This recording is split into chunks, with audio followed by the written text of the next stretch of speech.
Neme yok? Gelin dostlar, beraber tez angar açılıp dur. Onu bu abzor edip geçen sizinle gelin. Beraber dostlar, angarımız yerleşen yeri Andrey tarafı geçseniz 3 yol taraftan geçip birinci yaptan geçip çep tarafınızda dostlar angarımız yerleşe. Angarımızın içinde görüyorsunuz mu?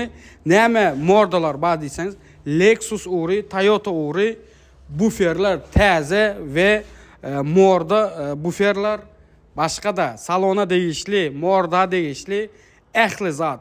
Avalon uğru, Toyota Camry uğru, Babuchka uğru, Toyota işte. Lexus Toyota hemme zadı badoslar.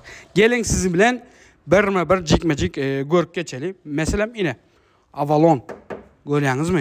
Avalon'un kapodu. İber'de Babuchka'nın kapodu. İber'de Lexus ES352. Görüyorsunuz mu? Gelin. İber'de yine morda. Seyredin yine. Bu Siena'nın mordası olmalı yanlışmasam. Siena mı? Hey, yaz geçin. Ben yanlıştım mı edeceğim? İber'de yine mordalar görüyorsunuz. Karopka uğru, motor uğru. İber'de yine torpeda yine salona değişti. Torpeda uğru. Görüyorsunuz yine. Yukarıda görüyorsunuz torpedaları.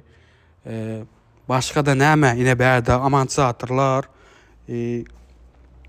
Başka da yine berde nemeler krela görüyorsunuz paketlenen yağdayda ve şuna maydık geçeyin bul angarımız neme daşa yurttan islendik zadınızı islendik morda değişti neme zadınız olsa krela dedi mi kapot dedi mi bufer dedi mi başka zat dedi mi hemmesini tezece yağdayda upakovka yağdayda getirip berýärler.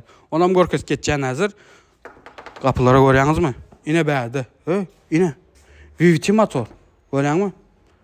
İberde V6 motor. Görüyorsunuz. Yine berde motor. Gelin. Dalşı. İberde seyredin. Şutayda görkes geçeceğim. Salonumuzun ehli sidinyaları, zatları, Toyota uğru, Avalon uğru, Lexus uğru Bahadır dostlar. Ona aydık geçeyim. İberde dalşı gelin. Üçlük motoru görüyorsunuz mu? Üçlük motor. Gelin. Aslında şöyle düşündürmeli, aytmalı zadım neme? Gelin. Şunu görkezecek olan size. Yine kapılar paketlenip şu yağdayda geliyor paketlenip. Görüyorsunuz yine. Tezece yağdayda getirilip size berilye. Şunyalı mordalar. İber'de kapotlar var görüyorsunuz yine. Paketlenip du. Yine mesela bu açılan yağdayı. Gelin. Yakırak gelin yine. Söyledim neyli arası neyli kovu yağdayda kapotlar geliyor yine.